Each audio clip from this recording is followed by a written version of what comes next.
Global Summit 2022. This is Mohammed Munir from the Infobi chapter in Bangladesh, United International University. I'm delighted today and privileged today to have with us Professor William Spady, the father of OBE, the renowned personality, will speak today on his topic. And even though we know about him, he is the main attraction in this 3 days webinar. But for the new joiner who joined today to listen his talk today, let me get the honor of telling few words about Professor William Spady, and then I will hand the mic to him to start his talk today. Professor Dr. William Spady, he is an experience and expertise in outcome-based education in unmatched globally. He is known internationally as the father of OBE, and he has earned the reputation as a recognized worldwide authority on future-focused, paradigm-shifting, personally empowering approach to transformational OBE. For over 4 decades, he has spearheaded major OBE initiative throughout the North America, South Africa, Australia, the Philippines, Saudi Arabia, and United Arab Emirates on expanding the vision, shifting the paradigm, and improving the performance of learner, educators, and educational system. This work has bolstered his recognized expertise in organizational change, transformational leadership development, strategic organizational design, and elevated models of learning and living. With this few words, it is my honor to request Professor Dr. William Spady to deliver his speech on taking a very deep look at learner potential. Professor William Spady, over to you. Mohammed, thank you very, very much. It's my pleasure to be here and to be part of the first day of the summit. I'm sorry that we have a technical problem and we're not able to see the video, but my voice will be guiding you through this presentation. And I would like to say that we are going to take a very deep look, probably a very unconventional look from an educational perspective at learner potential, which means all of us. We're all learners. Okay, thank you for the introduction. The thing I want to point out here, if I may, is I'm a sociologist. And as a sociologist, I have taken a very deep and broad look at how the education system works, how it affects what we do as educators, because it turns out it has a huge influence on what we teach, how we work with students, and the kinds of capacities and abilities in students that we're trying to bring out. My career is over 50 years long, and I've been focused on transformational outcome-based education. And the good news is I'm still learning and I'm still growing inside. And that's a significant part of what I wish to share here in the presentation. For your information, I have several different sections in our work together. I'm encouraging you, if you have questions about the particular slides that I've shown, please post them. I'll take a periodic break to answer them, but you will have plenty of time and plenty of opportunities to post your questions. Our guiding questions for the day. Okay, so these are the questions we want to ask, and I will certainly be addressing. Okay, what is learner potential?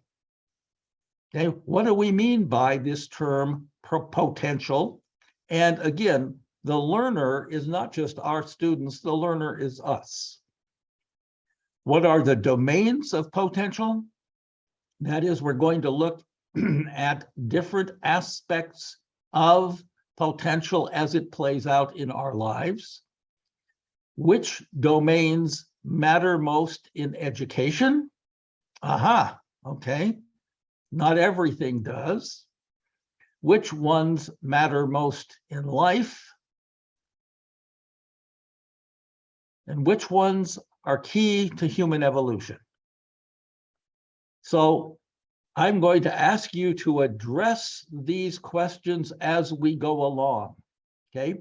Much of the information I'm going to be sharing is not directly about potential, but it's asking us what kind of potential is going to be needed in order to address this kind of ability or foster this kind of ability in students.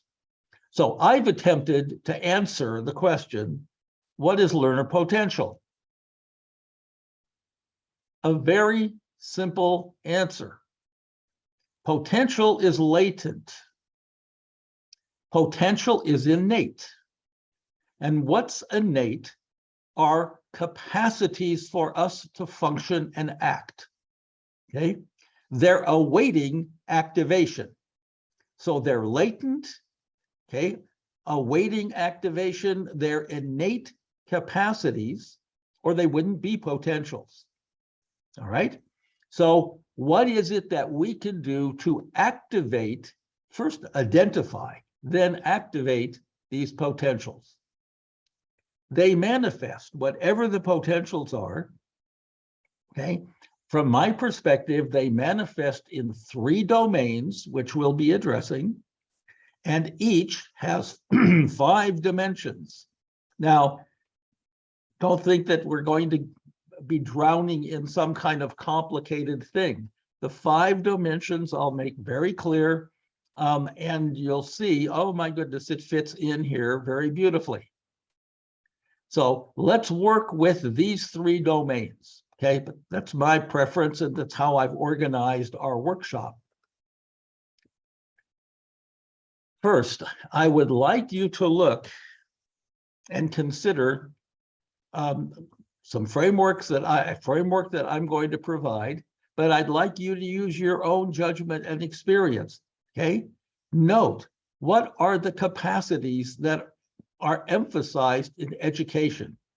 Which of these latent capacities, these innate capacities, is education focused on?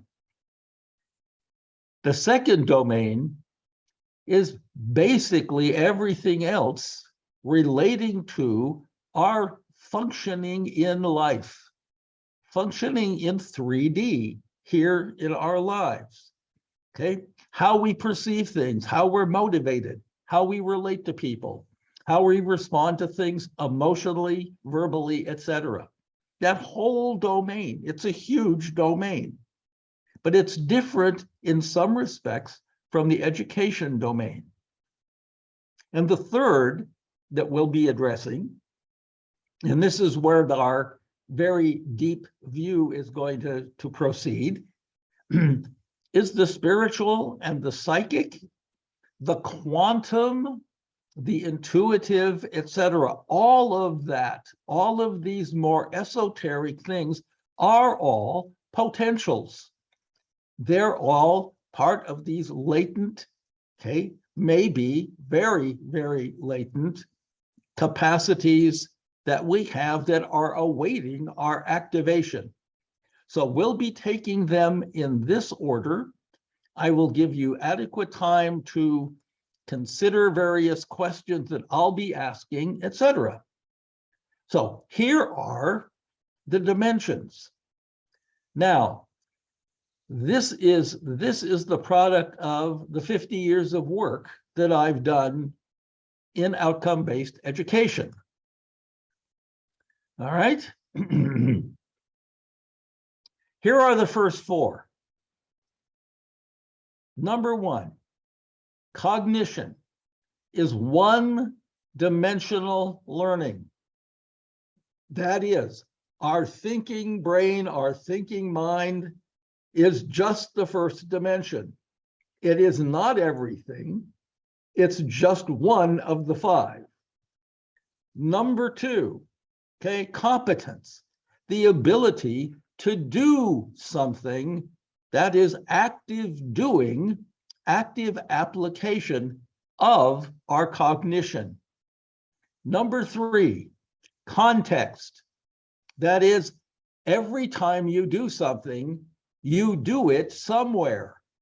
The context are the physical settings, the challenges, etc., that exist where we have to demonstrate the competence and use our cognition.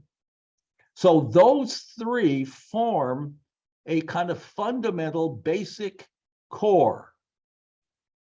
The one I call complex continuity is about performance, life performance kinds of outcomes. These are complex configurations of cognition competence and the range of contexts that we play out. And there are some very exciting and interesting frameworks that we've developed over the years, okay, that I'm going to be sharing with you that really bring out a lot of different aspects of what it means to be a human and be a life performer. Finally, and I've saved it for last, okay, I call it coherent consciousness. Consciousness that actually operates in harmony with who we are. And it's at the peak of this hypothetical mountain where that I'm portraying here. It's just that the mountain is upside down. All right. So at the peak is a whole range of these innate, in some cases, latent capacities that we'll be addressing them throughout, in the latter part of the presentation, but you'll be very excited to see some of these, and I hope surprised and very pleased to see what's there. So 3 domains, one having to do with education, one having to do with functional practical life, and one having to do with this more esoteric arena. Let's further assume, okay? So this is a matter of getting our terminology organized for today, okay? That an activated capacity, because we want to activate these potentials or capacities, okay? It's an ability. A sustained ability, that is one that's just present and functioning all the time, is an intelligence.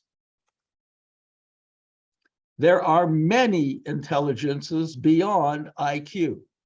That is, many intelligences beyond our mental dexterity and ability, the kinds of things that are in Bloom's taxonomy, for example, etc. There are many of those, and we're going to explore those other ones. Howard Gardner, a famous psychologist in the United States, identified 8 or more. His work started with 7, then he said, well, there really is one more, and then there's kind of 9, but he's not sure. Well, all of those Gardner intelligences he identified is because they activated a particular place in the brain. Okay? What I'm going to be sharing here is not about being brain located, it's about the capacities to function. And I haven't been concerned with, and nobody has said, well, what about the brain? The brain is there doing its processing and functioning. Daniel Goleman, okay, the author of the famous work called Emotional Intelligence, which is what I mean by EQ, okay, Daniel Goleman identified 2 major domains, and we'll be looking at those. One is interpersonal, that is between people, and the other is intrapersonal, which means how we function and operate emotionally, psychologically, etc., inside of ourselves. And we'll be looking at in some very significant ways with Goldman's framework. And I identified 25 of them, okay, 25 different things in my book, Beyond Counterfeit Reforms, way back in 2001. And my identification, okay, you can say this certainly isn't scientific, but I've been sharing this with people for well over 20 years, almost 25, okay, and inviting them, please add to this, tell me more. I identified mine by looking at people who are very talented and who are very productive in their lives. All right. And I've noted, oh, well, there's great athletic prowess, there's musical talent and prowess, there's all kinds of abilities that people have that don't fall into the standard categories. So I'm going to have that entire range of abilities for us to address and work on. So please have pencil and paper and pen ready to go, take notes, etc. So are there any questions up to now? Okay. Anything in the chat, Mohammed? Any questions I need to clarify just about these terms before we move on?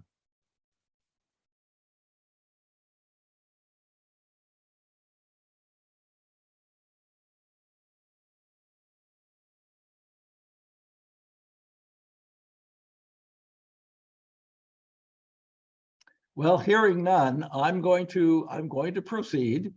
If one's come in, he'll be sharing those with me. Sure, Dr. Spady, I yeah. will share. No question today so far. No question appeared so far. You may proceed, please. Okay. Thank you very much. So here are my 25, and I put plus there because I'm open to further suggestion. There's a lot to process here. Okay. We'll be dividing this as we go into 3 different kinds, into the 3 different domains.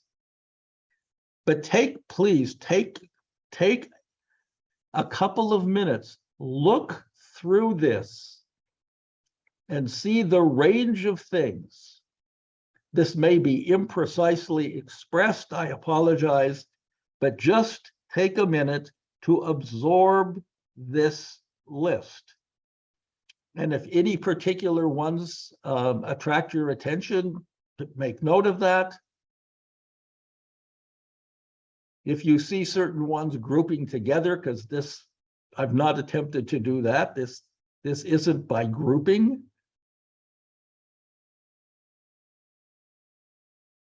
So give you a minute to look this over.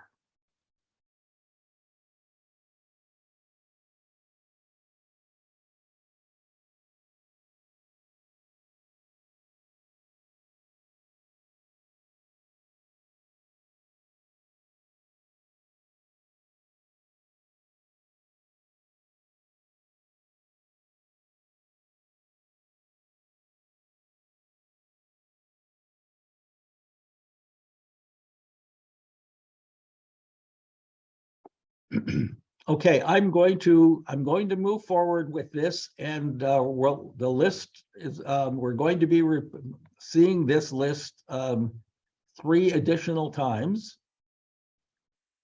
in a different way. So let's look at the intelligences that are developed most in formal education. Now, you may have already made some notes, but take from the list I've included there, which ones do you think are most central to success in the educational system? We want to focus on that first major question that we'll be addressing, okay? So how many would you choose? Which ones would you choose from the list? So here's the list. Which ones do you believe are really most important, most significant for success in the educational system?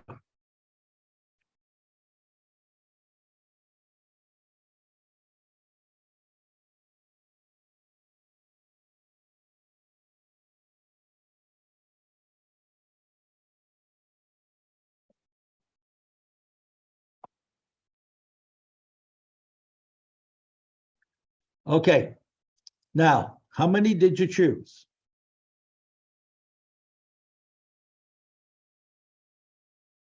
Now let's look at the domains in Bloom's taxonomy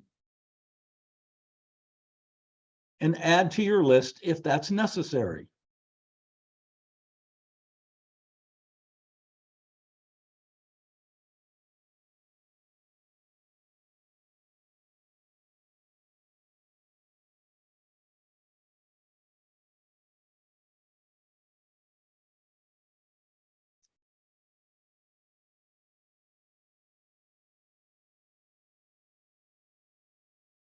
Are the ones that you picked out different than these? Do these complement them in any way? Consider that.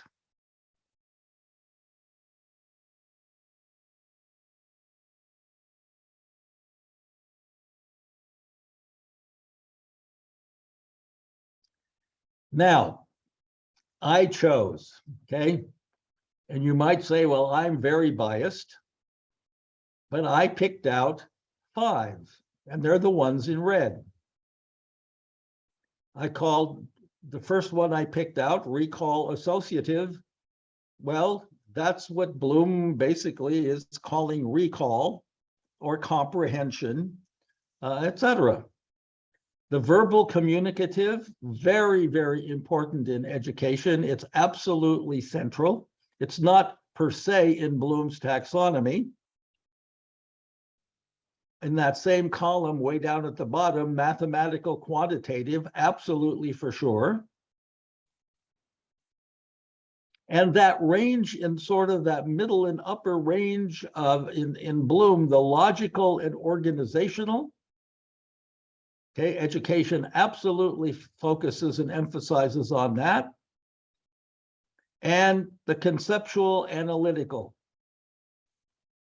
Because all of the upper range ones in Bloom, okay, the analysis, synthesis, and evaluation are all conceptual analytical.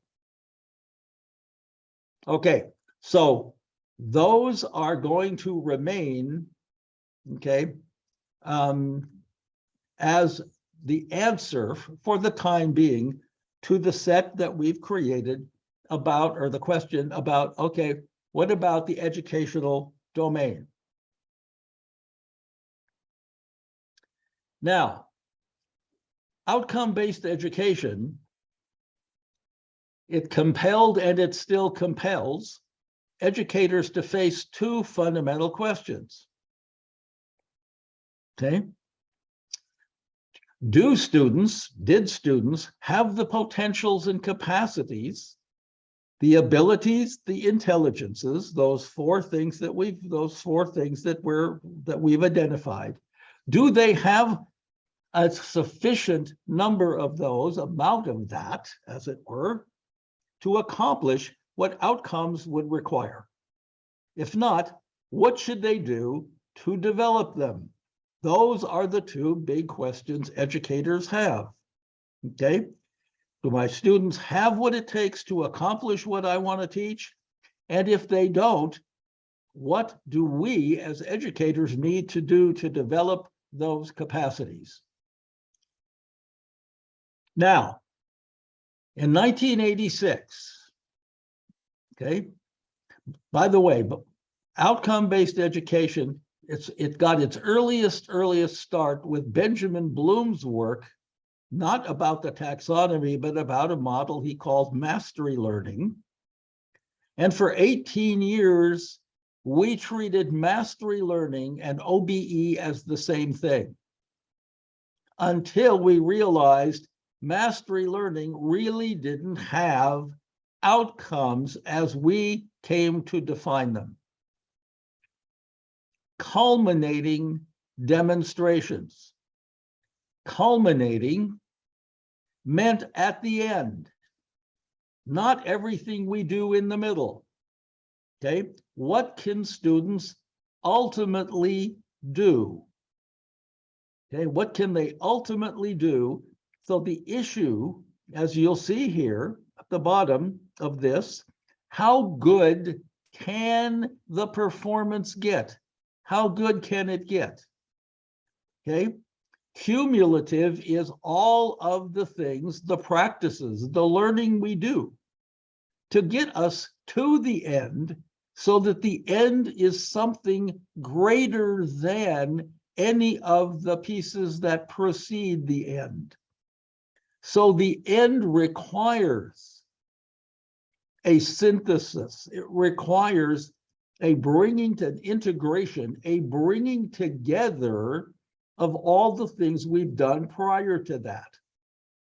What kind of, therefore, abilities is it going to take for students to participate, be active with us until the end, and be able to bring all those things together? That's the question. And demonstrations meant tangible action, not just mental processing. All right? So this was beyond Bloom's taxonomy. Okay?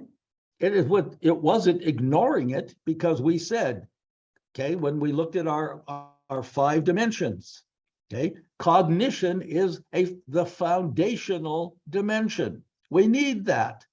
But cognition isn't competence. Cognition isn't the ability to then do it. Okay, and that's what this definition emphasized. So I'm going to call them authentic outcomes. Authentic outcomes happen. That is, they're demonstrations. We can see them. They're visible. They're tangible. Students do things. Okay, they happen at or after the end. Okay, outcomes are words, not numbers. Okay, they're words. They are actions. They are statements about what is being demonstrated. The numbers are a total fiction. We make up the numbers. And later today, I'm going to be doing a workshop on that. Okay, that this isn't the numbers. We're not looking for numbers. We're looking for demonstrations that are tangible. Outcomes can't be averaged. Why? Because they're words, and because they're not numbers, and because it's culminating. Okay, averaging is when you average all the things that happen before culminating. That's called cumulative. So outcomes can't be averaged. And here is a big recommendation. Outcomes are the big things that really matter and have impact. They are not all the small objectives and small pieces of learning that ultimately get integrated into one of these more complex kinds of performances. Okay, those are the objectives. Outcomes are the big things. They're the big ones. Now, educators don't often like to see this one. outcomes need to last beyond graduation or matriculation. That is, we have a phrase, they need to get out the door. They need to last more than the course or the grade level or the program or whatever it is that we're teaching academically. We're teaching it and we're developing outcomes so that they last and affect people's lives. They matter and have impact beyond graduation. They take different forms. And that is going to be basically the launching pad for the rocket ship that we're going to be on here quite shortly. Different forms. So minimally, when we go back to that definition, okay, culminating demonstration, outcomes are minimally three-dimensional. First dimension, cognition. All right, our first dimension. It's what happens in your head. Dimension 2, competence. It's what you can tangibly do. Context. It's where the doing really counts. That is, if you can't do it where you need to do it, then you really can't do it. So this is the basis. This is the core. These are the basic elements in outcomes.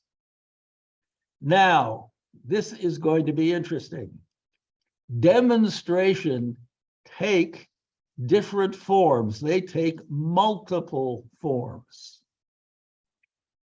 And the ones that we tend to focus on in education are the discrete skills and structured tasks. That is, we give assignments to students. We do the structuring. Here's what we would like you to do in using your discrete skills. All right. So, and let's see how well you perform at that structured task. Well, the discrete skills and the structured tasks are simply the small elements, because there's a whole mid-range of elements that we call higher order competences and complex unstructured tasks. Now, higher order competences means that students put together, okay, they integrate all of these different discrete skills and structured tasks, and therefore they're able to bring their learning to a higher level. This is basically climbing up the scale of Bloom's taxonomy, is higher order competences. But complex unstructured tasks means that you can create and perform things on your own. Okay?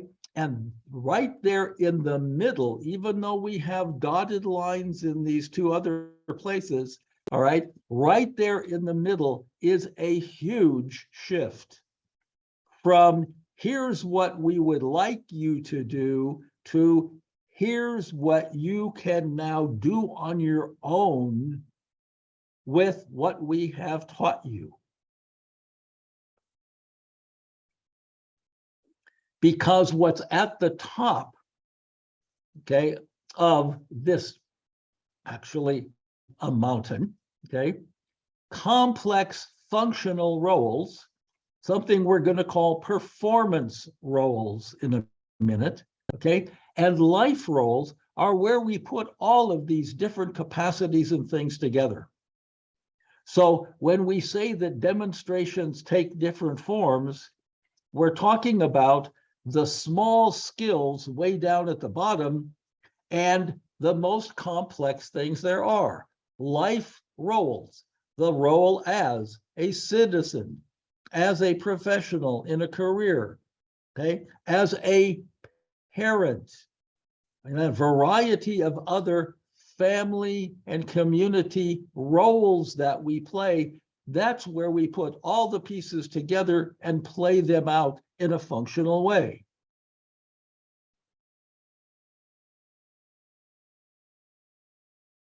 So once we take this into account,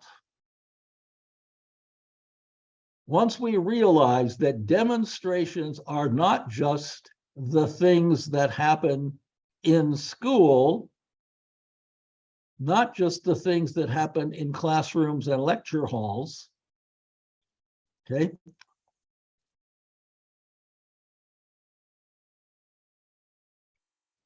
What happens to your potentials list? What happens to the ones in red that I did? What happens to the list? So please take some time to list in your own words some key potentials that you think are required to be a complex role performer. That is at the top, because that's where life plays out. Okay, what kinds of things in your own words? Doesn't have to be my list. In your own words, how do we go from the education list that you have, probably a smaller list, to what's way up there? What happens to the potentials list? So take some time. Please do that for a minute, okay? Note some clear things down.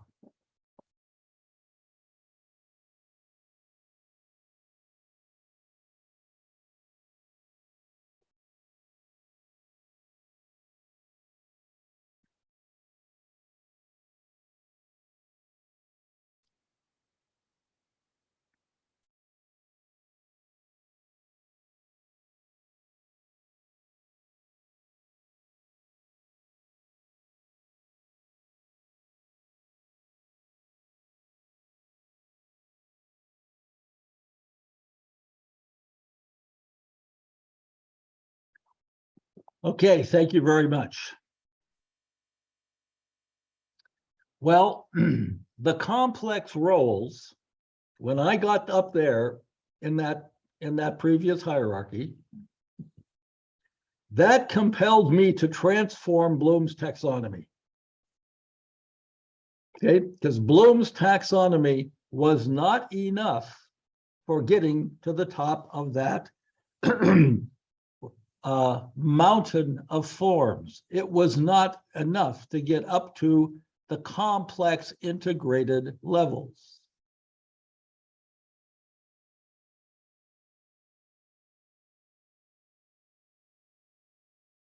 So what I did is combine things.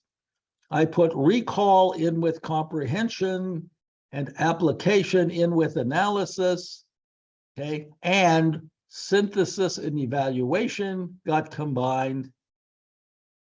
And after 3 years, okay, now I want to say 3 years of refining it, testing it, evaluating it, having critics of every kind look at this framework, I ended up with something I called the life performance wheel.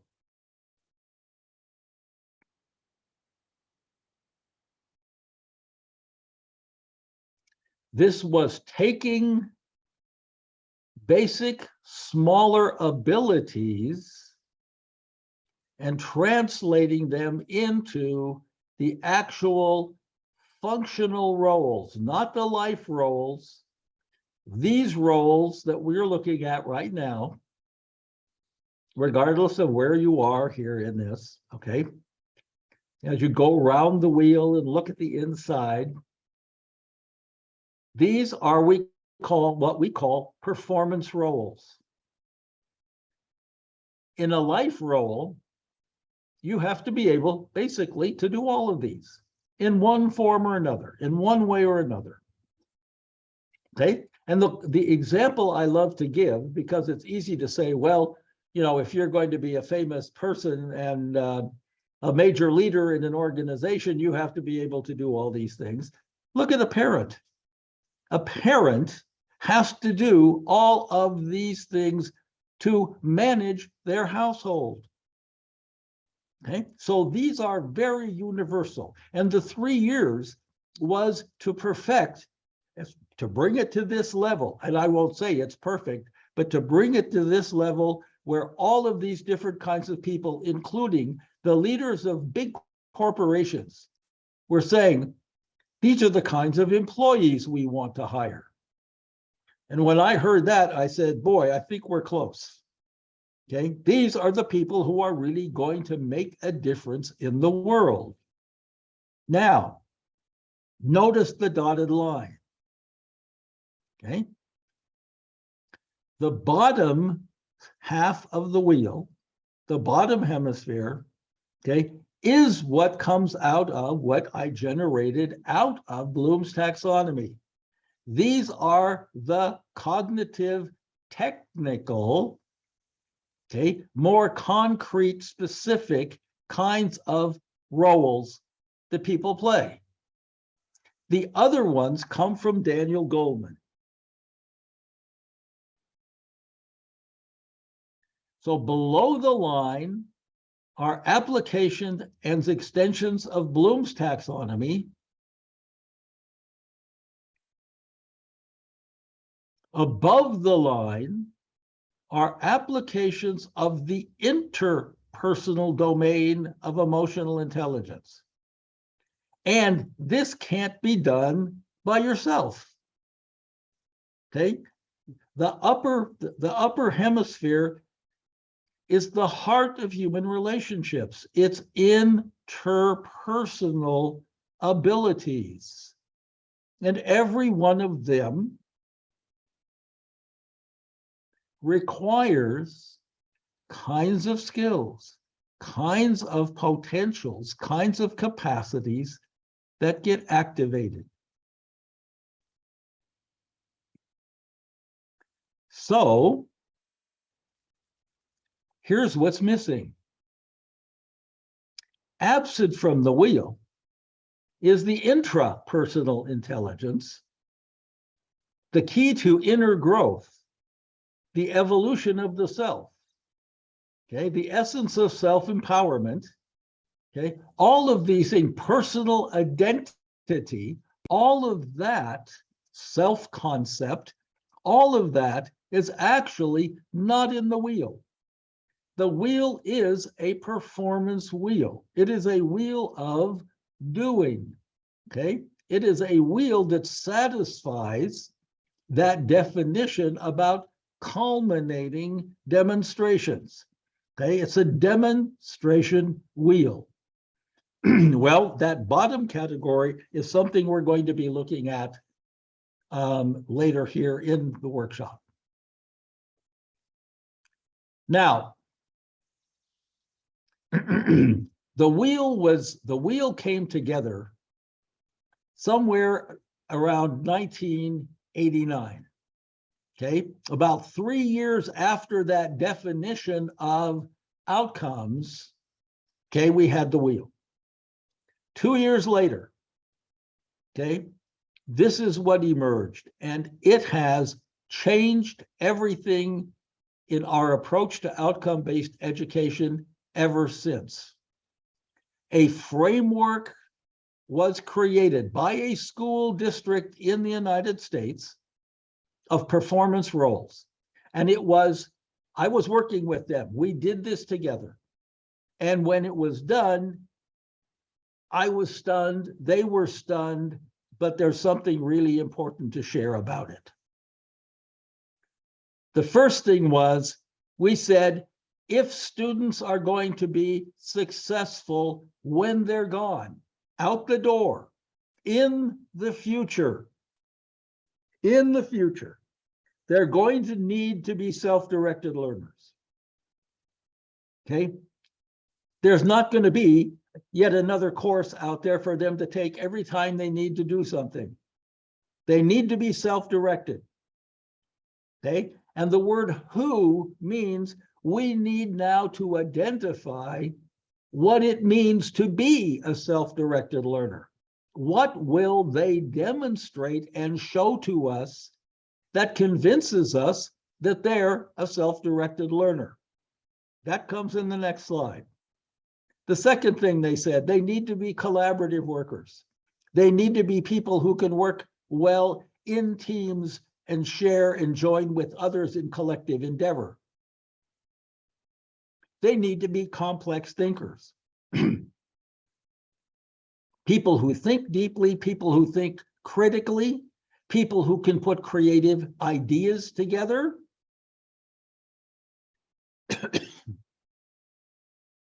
They need to be community contributors, community in the very biggest broad sense. They need to be contributors to their families, okay, their immediate community, the larger world. They need to be contributors in the world themselves.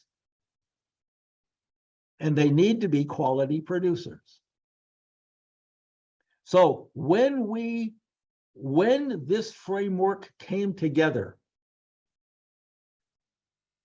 and I think this was a revelational moment in my life.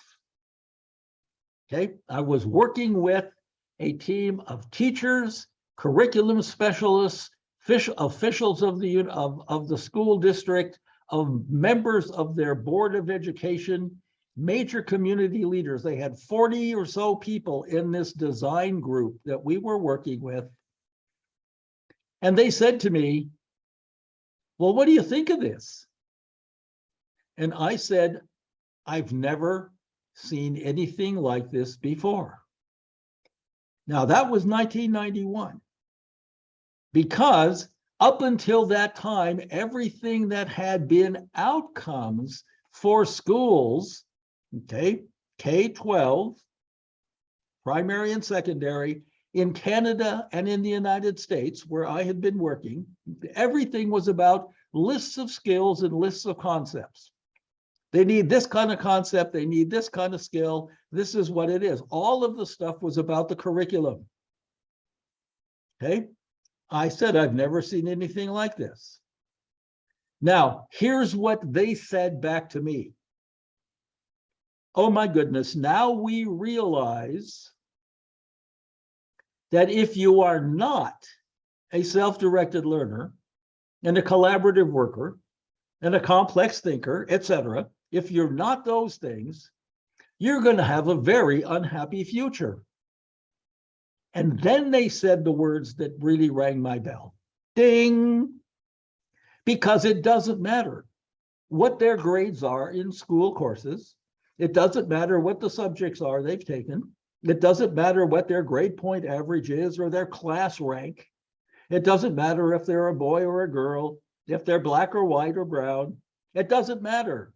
If they're not these things, they're going to have a very unhappy future, because the future is constant change. The future is constant change. And we are not isolated individuals. We are in interdependent relationships with everybody and with our whole society. So this was absolutely a huge moment in the history of Bill Spady and in the history of OBE. It turns out that by the end of the century, we had that 4D mountain that we saw earlier. Okay, we had cognition, competence, context, and complex continuity, the complex configurations of these different kinds of skills and abilities that allowed people to function up there in the red sector. Okay, let me emphasize here, I've tried to be color coded. Okay, up in that red sector of the forms mountain or the forms hierarchy that we saw. So That was it for the 20th century. Okay, we had developed OBE, we had tapped learner potentials, okay, and defined outcomes that made a huge difference in how teachers work with their students. So I'm going to back up. Give me a chance here. I will back up really quickly. Whoops, there we go.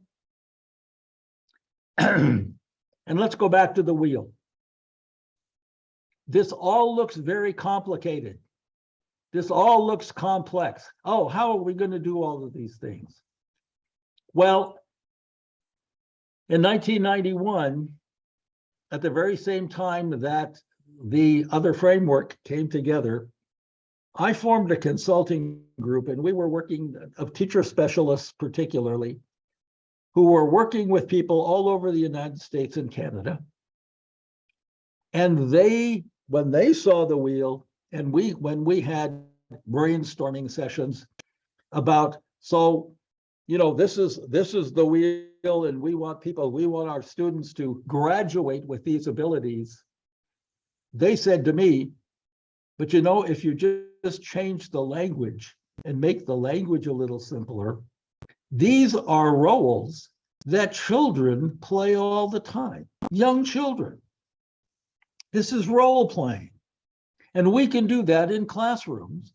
And we can have teachers work with a framework like this, okay, with very young children, and keep working on this for year after year after year after year. So this framework is not suddenly something students see when they get to grade 12. This is, and beyond, I will say, but this is something we can begin to cultivate specifically in children. So they were showing teachers how to use this and how they could connect their regular curriculum to developing and developing and developing these abilities.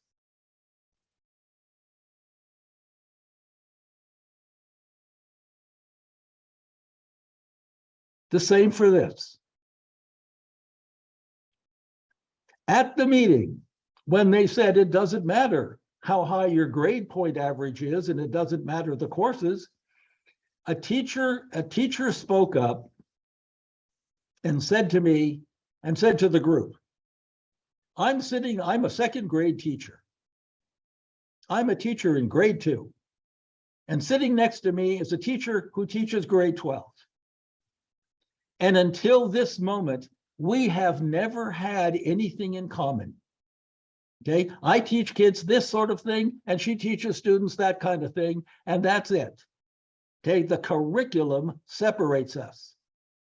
Suddenly here, like, yeah, I have self-directed learners. I can have young children do all these things, and so can she. And we both now realize, oh my goodness, we have this whole performance role framework in common throughout.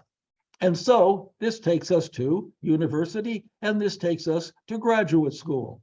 Now, it doesn't have to be these words, because immediately we began working with school districts and saying, you have to invent your own framework. This has to be your own.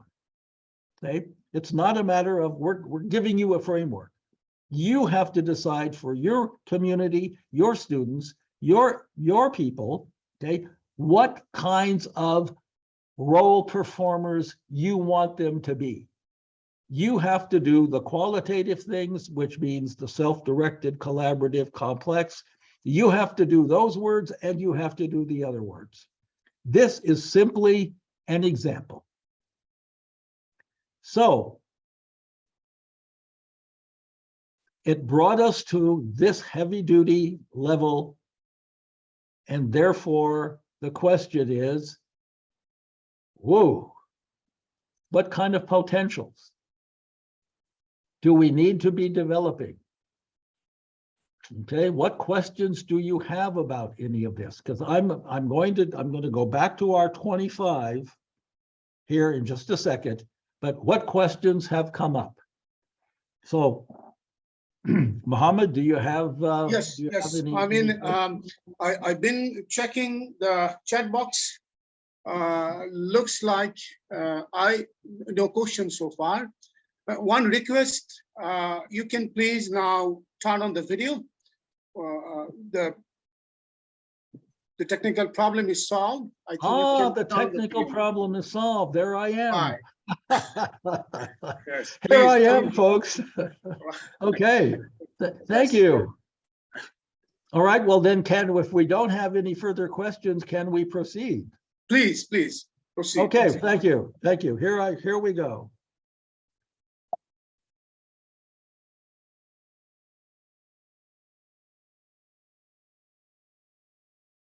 Well, we've already established that the domain, okay, the life performance domain, the life performance wheel, the domain that it applies to is not education. Education can develop it for this whole big domain here that we've called life functioning. So things like the performance wheel, things like, and frameworks like the performance role framework we just looked at, all right? Those kinds of capacities, those kinds of abilities, those kinds of intelligences, I'm trying to use all the words, those kinds of potentials, okay, apply and need to be developed. Now, let's take it a step further.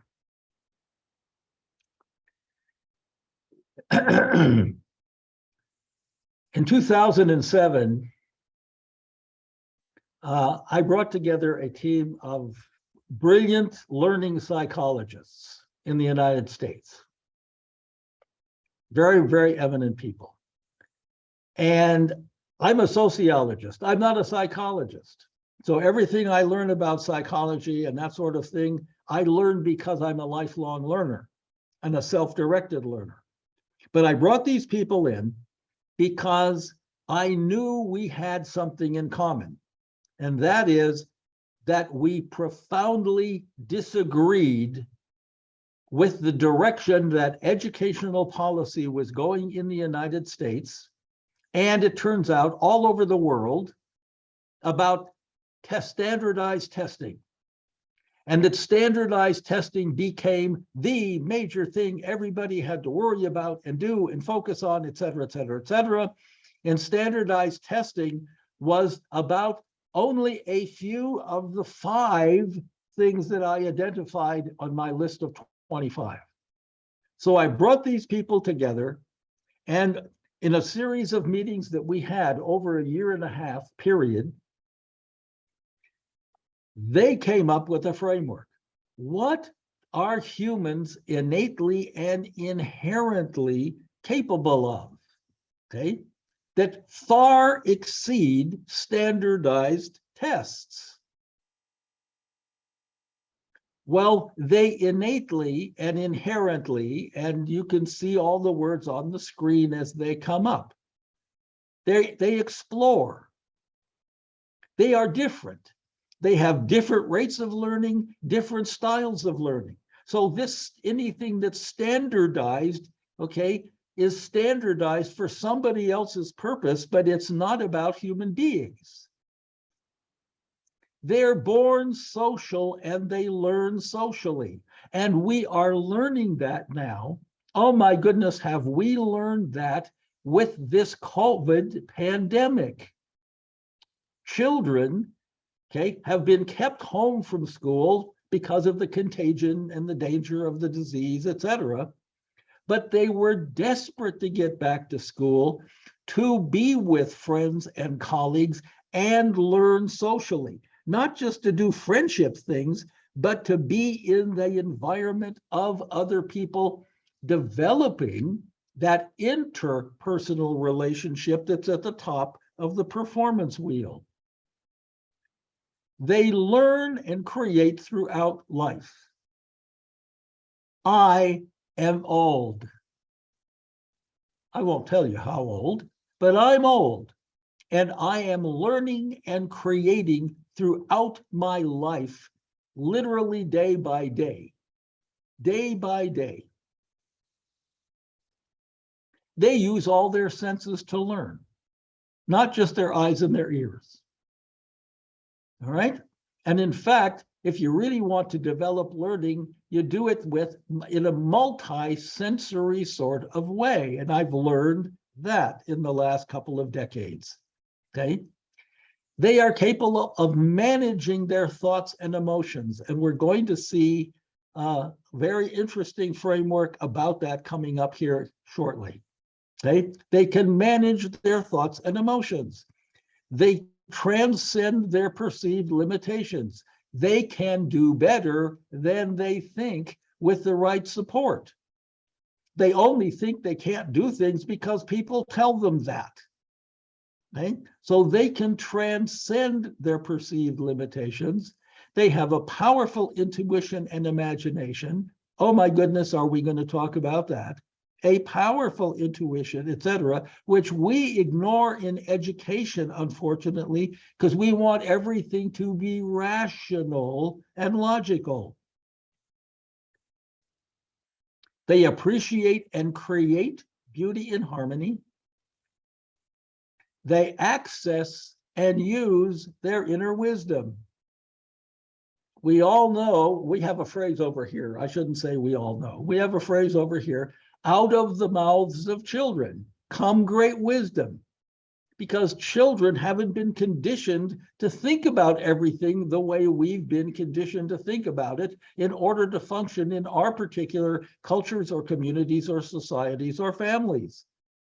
They just see the world the way the world is and they talk about it that way.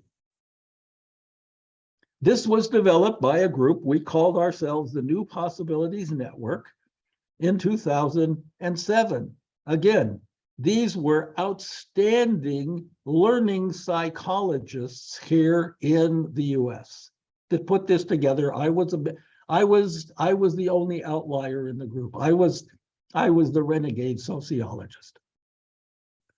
Now, one of those people was Dr. Renata Kane. And she put together with her husband, Jeffrey, who has since passed, okay, a brilliant model called natural learning. What happens when people aren't in school? How do they learn? What are the fundamental conditions? Well, I took their model and kind of turned it around inside out, et cetera, and put it into these groupings. And she has said, oh my goodness, this really helps tell the story. Okay. 5 conditions. Now, notice what we're doing. 5 conditions help natural learning occur. Okay. Natural learning, not just school learning. Learner curiosity. It's innate. It's intrinsic, excuse me. It's active. And it's about discovery learning. Learner control. Okay, the learner is in charge of the learning in the real world. Okay, well, the learning needs to be relevant. It needs to be purposeful. Okay, it is self-directed and self-paced. That is, the learner knows how fast or how slow the learner can go. All right. Third, learning connections. Okay, the brain wants to build and, secondly, extend meaning.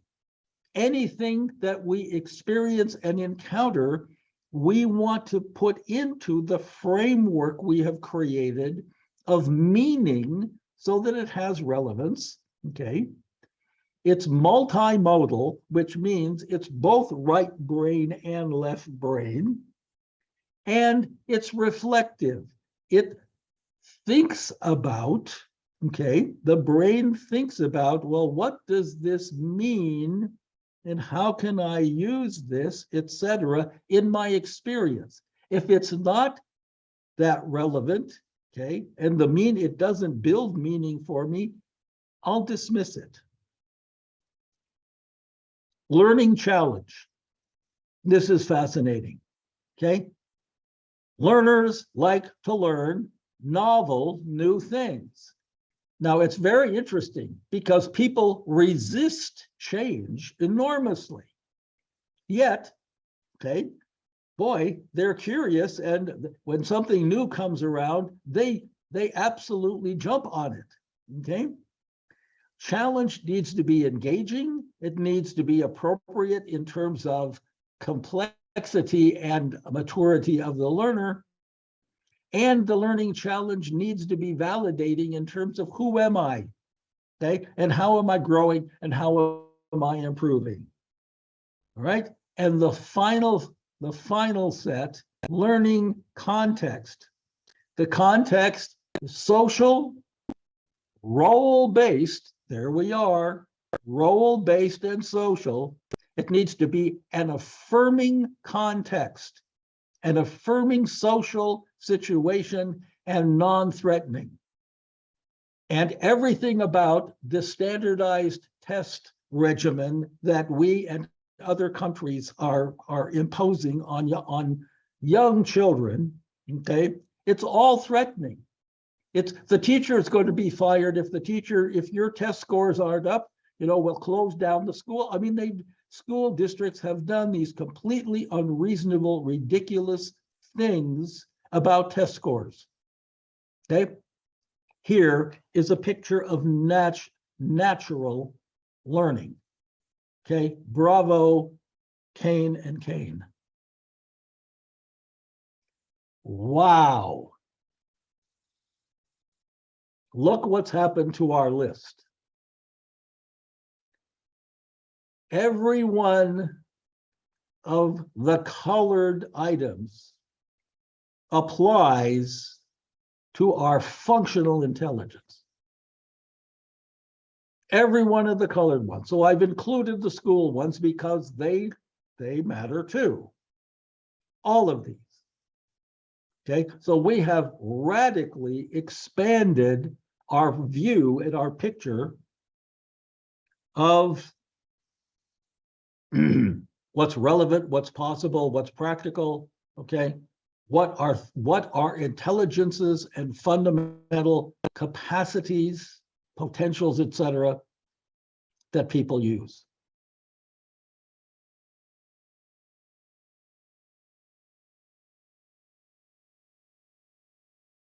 Now, here's where we really jump deeply into things.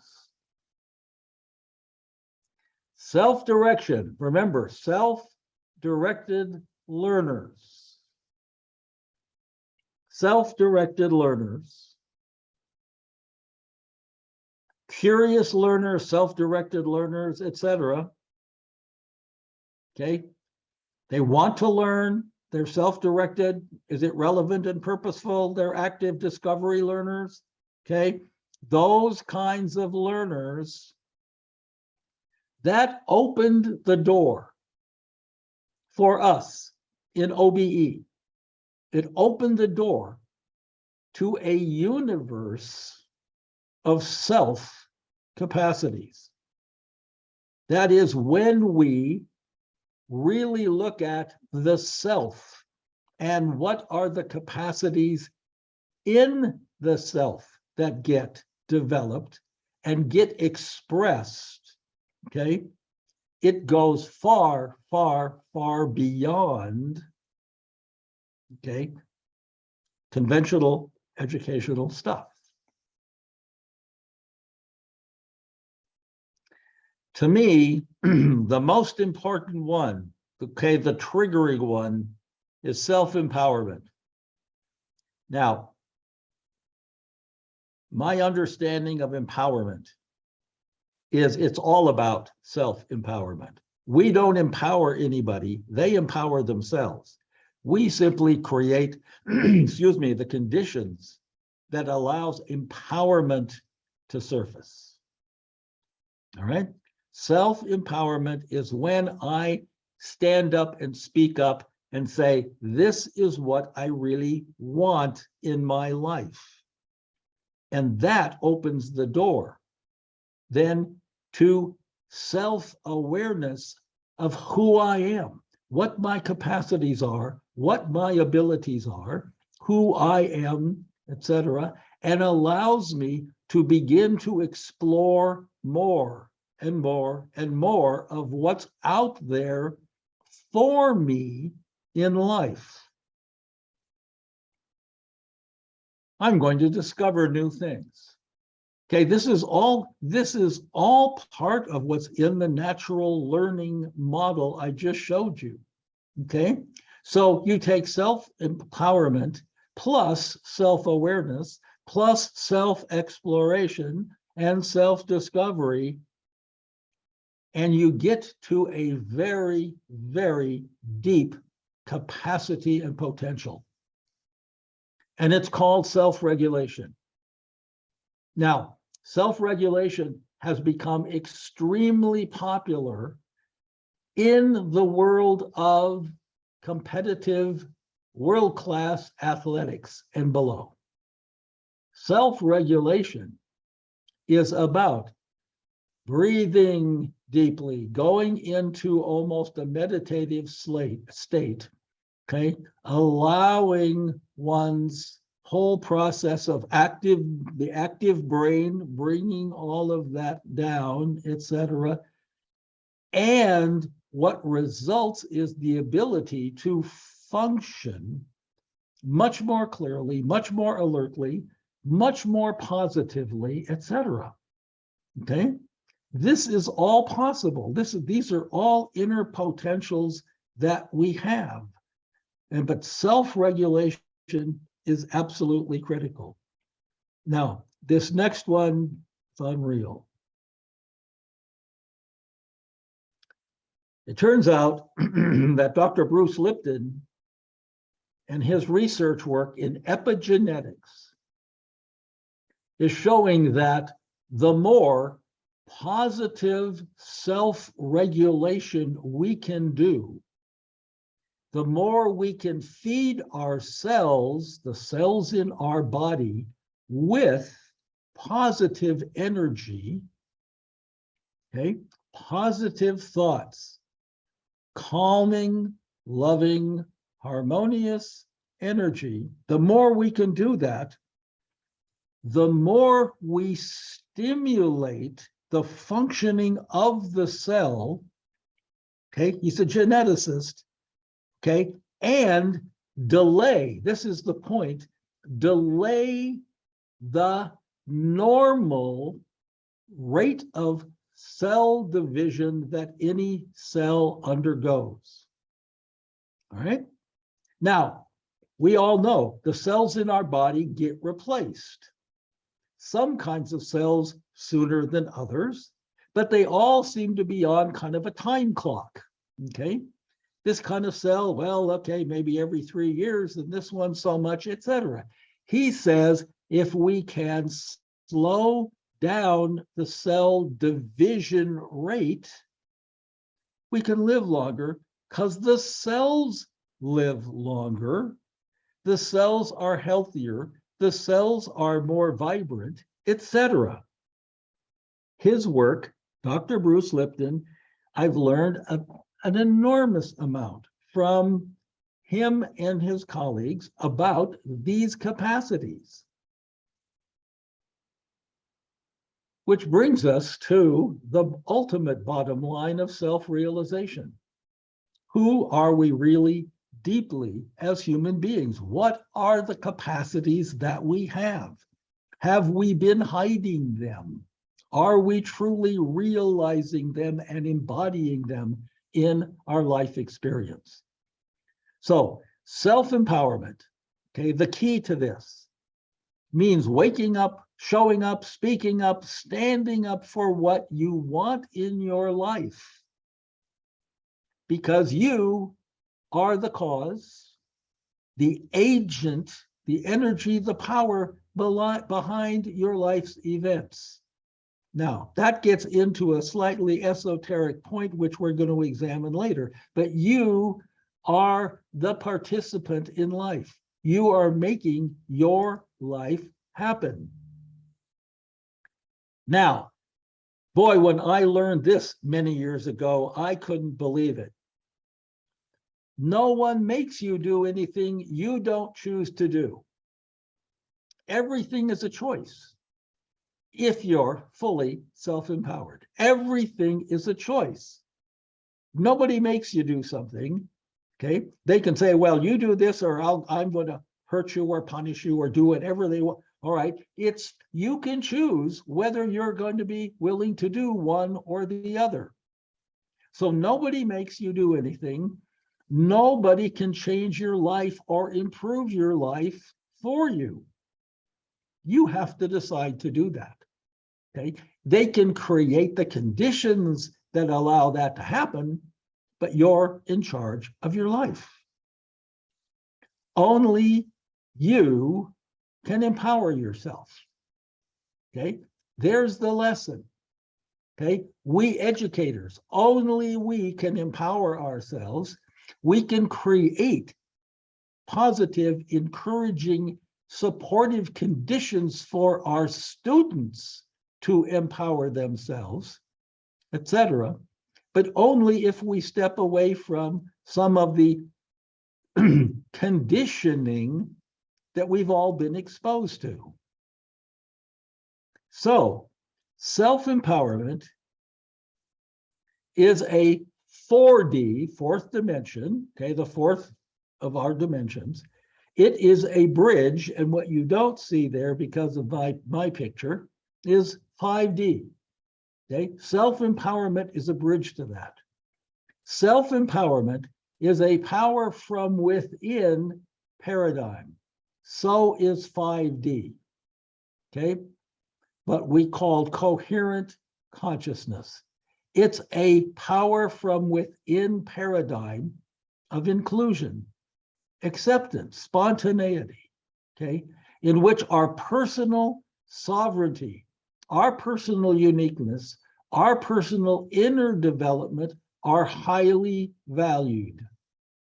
Okay, that doesn't mean we can't be good team players and family members, etc., but our uniqueness, okay, is a power from within that is highly valued in this paradigm.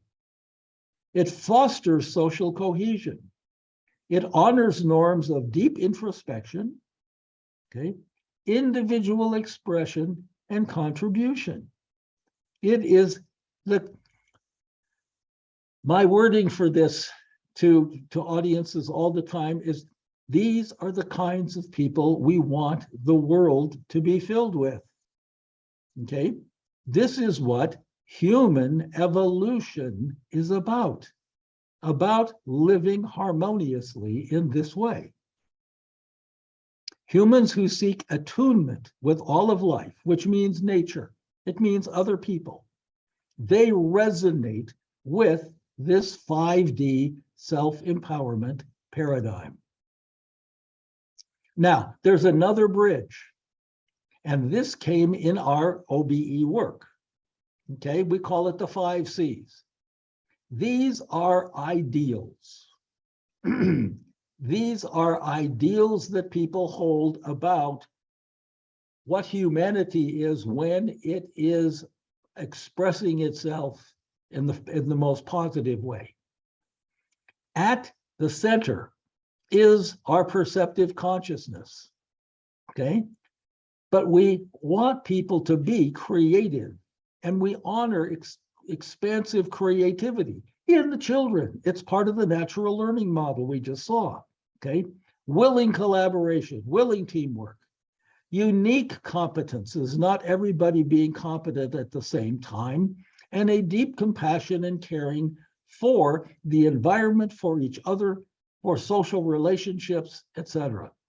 So these 5 C's, which have become a grounding point for many, many outcome frameworks that have been developed by districts and by schools and universities, actually across the world, these 5 C's are also a bridge to 5D.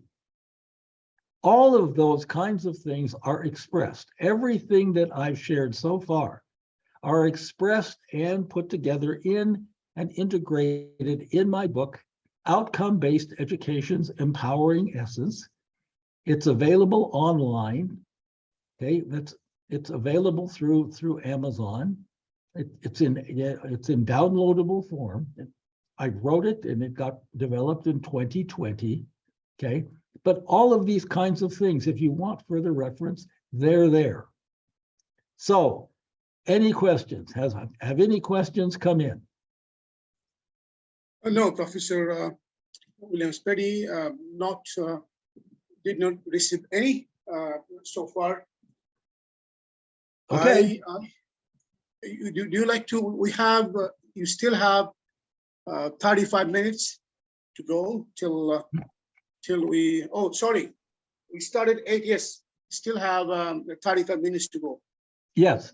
We still have over half an hour. Do you have any questions yourself? You did take a deep dive. I tried driving with you, but with my limited oxygen in my Cuba driving kit, I could not go far. But I'm trying to following you, the conclusions area. I might have 1 or 2 questions from my side at the end, but let's wait from our audience to see their questions first. Okay, well, we're going to dive even deeper. So we say, fasten your seatbelt, okay? Sure, we need to. Thank you. Okay, here we go. Go ahead, please. All right. So I want to introduce something that's familiar, and I'll move along here a little bit faster, but I have some additional points I want to make, okay? Abraham Maslow developed a theory. It's called Maslow's hierarchy of human needs, okay, or human development. I believe that it, in significant ways, can be a bridge to this thing we're calling 5D. Basically, it's this. As people evolve and become more conscious, they view life more openly, more expansively, and more supportively. This is what I think the undercurrent is in Maslow's framework, which I'll be showing you in a minute. Okay? As people evolve and go from level to level in his framework, these things are true. The following diagrams, there are going to be 2 of them, expand his model. So this is Spady saying, okay, that's Maslow, but how do we make even deeper sense out of Maslow? And it shows that the 4D bridge, okay, he calls it self-actualization, okay, that is, I called it self-realization, okay, but it shows the 4D bridge, what it really can do.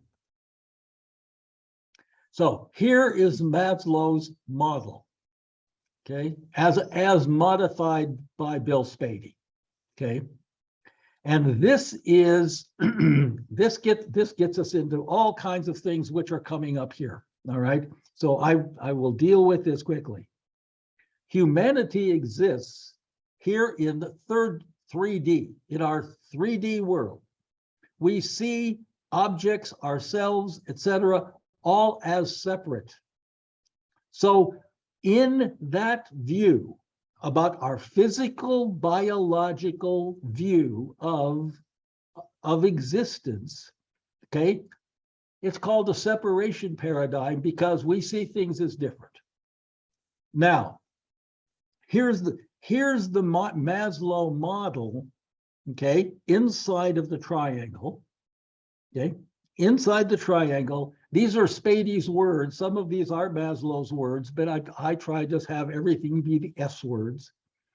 But people move from a state of, or a consciousness of, an identity of survival to safety, to security, ultimately a concern about their status in relation to others, and ultimately, I think this is really sort of the tipping point, the significance of their life and the kind of difference they're making in the world. Now, inside of the separation paradigm, okay, all of this is done through effort and endeavor. And it's driven by our ego. Okay? So down at the bottom, it says the separate self. Okay, that is our individual self. It struggles, it sacrifices, and it strives to get up this hierarchy so it can have significance. Okay, it all requires endeavor, it all requires effort. But up there is sort of this magic state that Maslow talked about called self-actualization. And self-actualization is where we say, but I am fine at who I am, okay? And I don't have to keep striving for things. I accept who I am, I bring out my best capacities, and I live my life that way. That's basically how all this is in the first phase of Maslow. So in each ascending level of Maslow, the ego's job in our lives is to protect us and keep us alive, and to make sure that we're doing and getting the best out of life that we can. But it doesn't want us to take chances. It keeps us based sort of in fear, okay? And therefore, its protective role, okay, takes place in terms of our beliefs. It affects our beliefs, our choices, and our actions. It wants to keep us sort of in a state of comfort zone, some people call it. But it's protective. It's fear-based. As we go up Maslow, it moves us closer then to actualizing and realizing and harmonizing with our inner self. Okay, with our inner self, not just with our external self. And it liberates more of my colleague and friend and teacher, Dr. Matulich. She talks about the inner key of our lives, how our truly powerful inner key functions. Okay, and it's one of bringing great blessing to our life. Right? So it liberates it from the prison of fear and doubt. Now, 4 and 8 5D potentials await us. Okay, we've already discovered some of them, okay, but there are 4 more potentials that await us when we get to the top of this self-actualization pyramid that Maslow has, and when we cross the bridge into 5D. These are things that Maslow himself never uncovered and never realized. 1, our empowering human nature. We talked about empowerment before, and I'm going to share more about Dr. Matulich's work. Our quantum essence. Oh my goodness. Our higher consciousness and our epigenetic capacities, which I've talked about already. Okay. Once we go into 5D, once we go beyond thinking about just how our conventional lives work, these incredible things, okay, are awaiting us. Now, here's a repeat. These 4 things that I've just mentioned are missing from the wheel. They're part of the intrapersonal inner growth self. They're part of the self-empowerment self. This is now our 3rd domain. Okay, you can use the word spiritual, psychic, quantum, oh my God, all these words are all part of the 5D domain, and the heart, our physical heart, is its home. These 5D intelligences are the ones in light blue that you see, my version. These are the ones, the 5D intelligences you see here out of my set of 25. We can say definitely the visionary and the anticipatory. I just know this is coming. Well, that's part of the intuitive and psychic, okay? It means we have to be very open and receptive in order to receive that kind of intuitional message. So these, anyway, you can see that there are 5 of these in the left column and 1 in the right. These constitute for me of my list of 25 key aspects of 5D. So here we go. We're in 5D. We have fastened our seatbelts. We're in 5D. We're exploring those 4 things, and I need to move forward with this, all right, to get some key points in. Within each of us lies an innate empowering program. Okay, it's innate. Okay, and Dr. Matulich calls this our inner key. Okay, this innate program of how we, our inner selves, want to function is to be healthy, capable, and happy, and to live a long and successful life. That's our inner key. The problem is social conditioning and everything else starts undermining that very early in our lives. Restoring it, reactivating it is key. So, any questions? Mohammed, either yours or from the outer world? Not yet. No questions so far. Please continue. Okay. I don't see anything posted yet. Okay. Deep dive. Here we go. Okay. Okay. Now, we're really going to dive, except we're going to dive into science. What Maslow calls self-actualization, okay, opens a portal. It opens a door. Self-actualization isn't the end. It is the doorway to our quantum dimension. And the quantum dimension in us is a dimension of higher consciousness, and it reveals a stunning universe of perception that we can experience if we're open to it and if we attune to it. Whoa, look at this. All right. Oh. The original Maslow is down there. Self-actualization is simply the doorway. This mountain, if you want to think of it as a mountain, it's not a mountain, it's a volcano. And when the volcano, okay, really lets this energy, this higher attuned energy gear, all of these incredible S words and other things all become part of that experience. All of these things.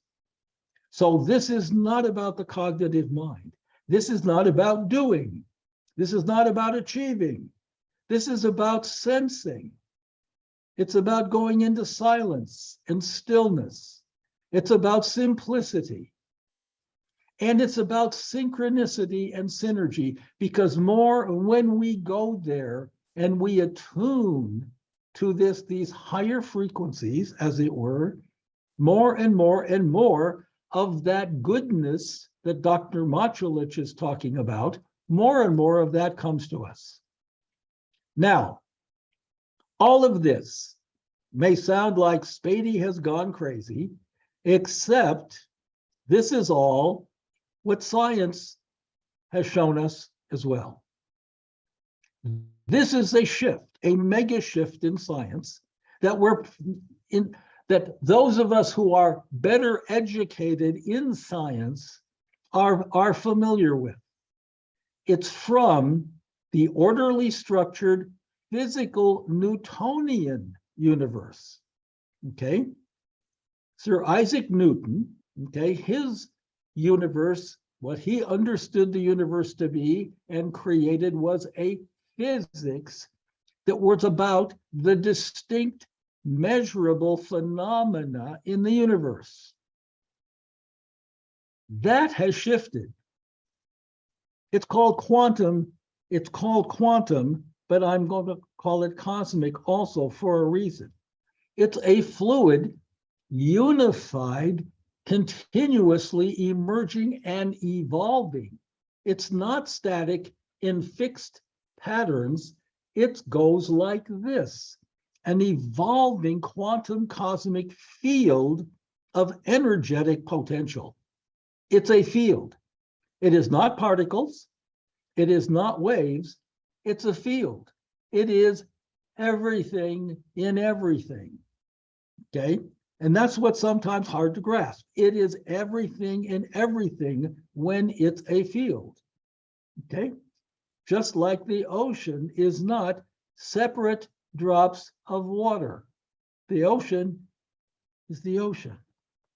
Now, I have learned a ton. Remember, I'm a lifelong learner. I'm learning all the time, and I have learned a remarkable amount from this man, and I urge you to pursue this. His name is Nassim Haramein. He's a theoretical physicist, and he's the director of the Resonance Science Foundation, and you can find that on the internet, and they have a vast array of incredible courses and programs and things you can learn about. Haramein, I believe, is going to be the new Einstein. His decades of work has brought now, he is bringing and has shown that things that about Einstein's unified field theory that Einstein couldn't solve, he is bringing that into a form of coherent culmination. He has redefined the nature of black holes. He has linked, and here's the point now. The quantum universe is, see, we think quantum means something big and giant. Quantum is so tiny we can't even imagine it. Excuse me. Okay, so the quantum universe is the universe of these tiny subatomic particles. His unified theory now, Haramein, has it connected with the mega cosmic universe out there. Okay, he has recalculated the mass of the proton and therefore of the universe, and how every cubic centimeter of the universe, okay, has a certain weight and power within it. It's absolutely remarkable work. But to him, it's all one thing. It's all 5D consciousness, all in a state of continuous evolution and creation. Let me say that again. It's all one state of consciousness in one state of conscious, continuous evolution, okay, and consciousness. And it's in us. He and all the other quantum physicists and cosmologists, okay, they agree. Our universe is actually a fluid, unified, continuously emerging and evolving quantum field of potential. That's what I just said. Now, here's the point. The field exists because it's a field within everything it contains. We're in the field. We're contained in the field, and the field exists in us because we're in the field. The field is in everything tangible. It's just those things. All of our tangible world is simply vibrating at a lower, denser level that to us takes ultimately physical form. Hence, the field, the universe, is constantly evolving. It has a unified field. It is a unified field, and it is our nature. It's constantly evolving nature is our nature and essence too, because we're in the field. Oh my, I mean, that just changes everything when you really sit down and think about it.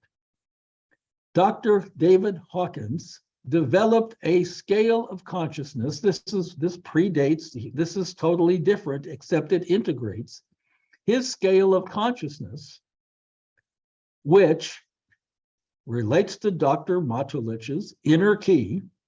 This energy, okay, our consciousness is energy that's vibrating at different frequencies and bandwidths, okay, similar to radio waves, okay, which vary from very low and dense frequencies to ultra high in their carrying capacity and power.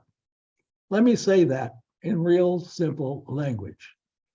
The higher the frequency, the higher the bandwidth, the more information, the more energy that can be handled in any given unit of it.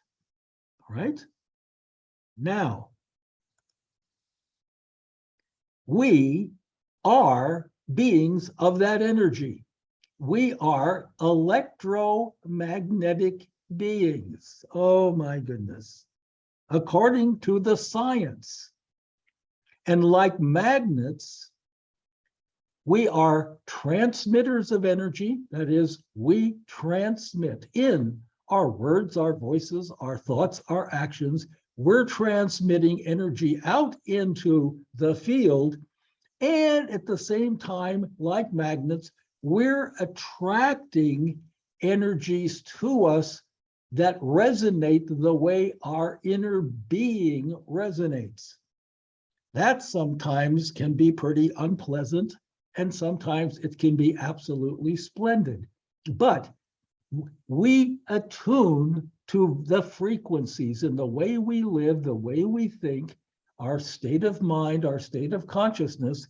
We attune to the frequencies. So look at these frequencies. Go from the bottom up. What is the bandwidth and power of people shouting? Well, not very much, but look at the much bigger bandwidth of AM radios. Yeah, they're way better than people shouting, okay? But FM radios have a bandwidth far superior to that. And VHF television has a bigger bandwidth than that. And UHF television, a bigger bandwidth than that, etc. So we get up into the microwaves and we get into ultra level microwaves. And okay, the millions and billions of more power they have compared to people shouting, pretty remarkable. Now, what he's saying, what David Hawkins is saying, is that when we attune to the quantum field, when we raise our consciousness and the vibrational level within us, okay, the potential within us, when we raise that, when we increase our potential, okay, our perceptions, our possibilities, and empowerment radically expand, just like those bandwidths expand. Okay, when we attune to the field and elevate ourselves, a new conscious identity emerges, which means, oh my gosh, I am more than I thought. And we instinctively can choose how we want to live our lives when our identity changes. I don't have to keep being the same Bill Spady I was when I was 50 years old. We view everything I'm sorry, let me come back to that. We view everything in an elevated light, okay? We deepen our essence, okay? We expand our spiritual growth, and we expand our presence in the world. It's rather remarkable when we go past 3D consciousness. This is why Bruce Lipton says when we go there, okay, our epigenetics, which means beyond the genetics themselves, here's how we function. He says, number one, brain plasticity and intelligence are not hardwired. That is, our brain, our capacities, etc., they are not hardwired or limited by our DNA or our genes. Our DNA and genes don't limit us in any respect, okay? They are simply the containers. They're like the computer. What is the software you put in? What is the energy you put in that makes the difference? The mind, okay, now, the quantum, the mind is bigger than, more perceptive than, more adaptable than, okay, the brain. The brain is simply the functioning tool, but the mind includes much more of us, the whole body. Oh, there are books and books about this now, about the perceptive emotional capacities and abilities of functions, etc., and aspects of our physical being. The mind can consciously control healing and aging by delaying, and I should also have put here, nurturing the cells. So delaying cell division by nurturing the cells. And the gateway is through the heart, okay? Our heart is not just the pumper of blood. Our heart is a remarkable organ that has its own intelligence and capacities. So all of this comes down to this big, long sentence. Our lives, our potentials, etc., are bigger than Newtonian thinking. They're bigger than 3D. All right? The field of energy that constitutes our universe, that is in us, is conscious. It's intelligent because it contains all the knowledge that comes to us through intuition, etc. Science is really beginning to comprehend this. Ancient wisdom traditions have always said this is true, but our modern cultural beliefs don't reflect it. Okay, that is, our 3D way of living doesn't reflect this incredible set of capacities we actually have. So, any questions before I take the final plunge? No, Professor William Spady, no question I received, but I have one question and one supporting reference, but I would like to wait till the end of your talk, if some questions from the audience. Okay, all right. I'm parking it for you. Okay, thank you. Here we go. So I am simply listing here my key guides. These are people whose work, in many cases, it's books, it is courses I've taken with them, it is personal inner experiences I've had with them, have had a huge influence on me. Okay, Neil Donald Walsh, the author of a whole major series of books called Conversations with God. Just huge, just absolutely huge, eye-opening, mind-opening, heart-opening work. Tom Kenyon.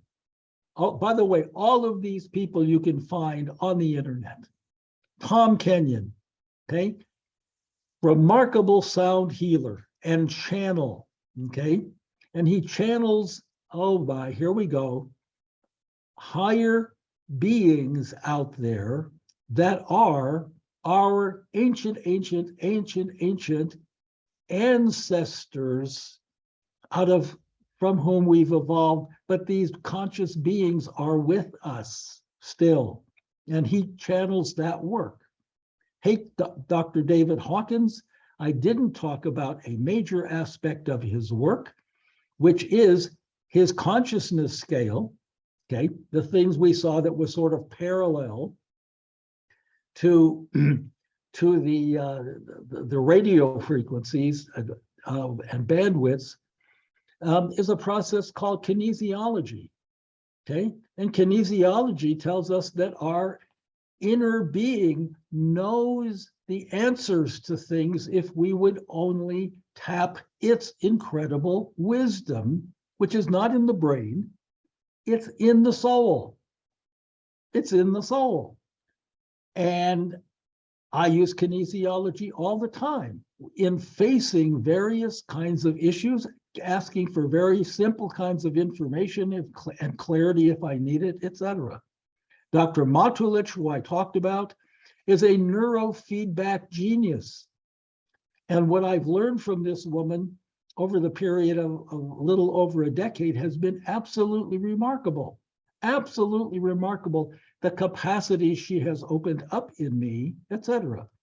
Greg Braden, he has a mountain of work out there on the internet. Enormously informative work. Okay, check him out. Greg with 2 G's, all right? He's rewriting the humanity's story. He's basically telling us that as physiological beings, okay, we are not part of the evolutionary change. All of a sudden, around 200,000 years ago, our genetics shifted. Somebody spliced some genes that turned us into Homo sapiens, et cetera, et cetera. He's got a remarkable. Here is Harriman, okay, his new unified field theory. He and Braden are working together, and it's a course they did together that I've taken recently. I've mentioned Dr. Bruce Lipton, epigenetics, self-generation. He's got books. He works with the two of them as well. Dr. Don Beck inherited a theory called spiral dynamics. It's a very fascinating, interesting model of both human and individual and cultural evolution and what it means and how we spiral up in terms of our evolution and growth. Katie Rubin is a woman I'm working with currently who does enormous energy healing and work with what are called the Akashic Records, which is basically the storage of knowledge that's out there in the universe that she's able to tap into. And David Maria is an astonishing person. You'll find his work listed under the Eden template. And I'm working with him at the present time as well. If you want further wisdom about all of these things, check out the cwgfoundation.org. That's Neil Donald Walsh's organization. The Heart Math Institute, their research I haven't even mentioned here today, okay? It is absolutely astonishing what they have developed and discovered about the heart's power. Humanities team, okay, the International Association of Near-Death Studies, the Shift Network, etc. I've written a book about all of this, okay, about my experiences. The book was done in published in 2013. It doesn't even include all of the remarkable things that have happened in the last decade. Okay, I was inspired to edit this book. It's available, Bringing Heart and Soul to Education. And I want to conclude, if I may, got just a minute, to just explain this logo that you've seen on all of the slides. This happened in a shamanic experience I did, okay? And the universe gave me, whoom, this message came through me, 5 words, okay? The 5 words: love, light, life, infinite, eternal. Here it is, the triangle: love, light, life, the infinity symbol, okay? And around it is an Egyptian hieroglyph called the Shen. And the Shen means permanence. It means eternity. So that's become my logo, okay? It's 5D. It has taken me very, very far. If you want any further information about this, you can please check out my website, williamspady.com. Contact me at InfoOBE. There's my email address. Thank you. Thank you. Mohammed, your question. Yep. Thank you, Professor William Spady. My respect to you. I felt increased after waiting for your talk, even though I tried following you, but I could not go further with you. I have two points to share with you. One, what I understand, you started with the OBE, and I found you went up level of quantum level. And at one point, you have mentioned something about fluid. The universe is actually a fluid state. As a Muslim, I know in the Quran, Allah mentioned in 2 chapters the similar quote.